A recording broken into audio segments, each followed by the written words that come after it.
4 ஆண்டுகள் 5 ஆண்டு நெருங்க போகுது ஆட்சி அமைச்சு. நீங்க 2.5 வருஷம் கழிச்சுதான் அந்த 1000 ரூபாய் பணத்தை கொடுக்குறீங்க. இப்ப என்ன சொல்றீங்க?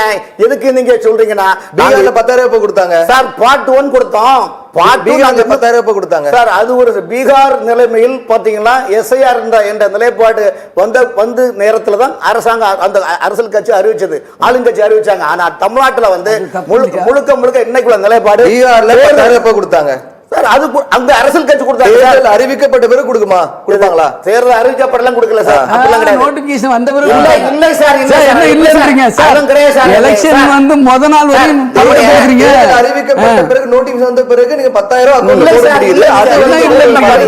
அது கிடையாது சார். கிடையாது சார். கிடையாது சார். அதே தான் பண்ணது ஏத்துக்குவாங்களா? எங்க பண்ணுறாங்க? இப்போ என்ன எலெக்ஷன் வந்துச்சா? நோட்டிபிகேஷன் வந்துச்சா? அப்படியெல்லாம் ஒண்ணும் இல்லையே. 100 நாட்கள் கூட இல்ல. அப்ப அதே ஏங்க 100 நாள் கூட இல்ல இன்னும் சொல்றீங்க. நீங்க எலெக்ஷனே எப்ப அனௌன்ஸ் பண்ண போறீங்கன்னு தெரியல. நீங்க வந்து நோட்டிபிகேஷன் வந்த பிறகு அறிவிக்கிறது இப்ப அறிவிக்கிறது ஒரு வித்தியாசம் இருக்குல்ல. இது ஒண்ணு புது திட்டம் இல்லையா? திட்டத்தினுடைய விரிவாக்கம் தானே இது. திடீர்னு அறிவிக்கலையா? கடந்த எங்களுடைய அதிமுக ஆட்சியில் கஜானாவை காலி பண்ணிட்டாங்கன்னு அவங்க சொல்றாங்க. 2006 மைனாரிட்டி திமுக ஆட்சி, 2012 அண்ணா திமுக ஆட்சி வந்தது. ஜெயலலிதா என்ன சொன்னா தெரியுமா? தமிழக மக்களே, உங்களுக்கு எல்லாம் ஒரு கசப்பான மருந்து தகவல் சொல்ல காரணம் இந்த மைனாரிட்டி திமுக ஆட்சி மொத்த கஜானை தொடர்ச்சி எதுவுமே இல்லாம ஆக்கிட்டாங்க.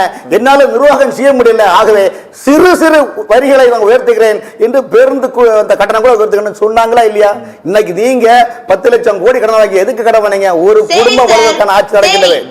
ஒரு குடும்ப வாழ்க்கை ஆட்சி நடக்கிறது. இந்த தமிழகத்தில் இந்த ஒரு ஊடகத்தினரோ ஒரு பத்திரிகையாளரோ உண்மையை சொன்னால் ஏன் கைது பண்றீங்க?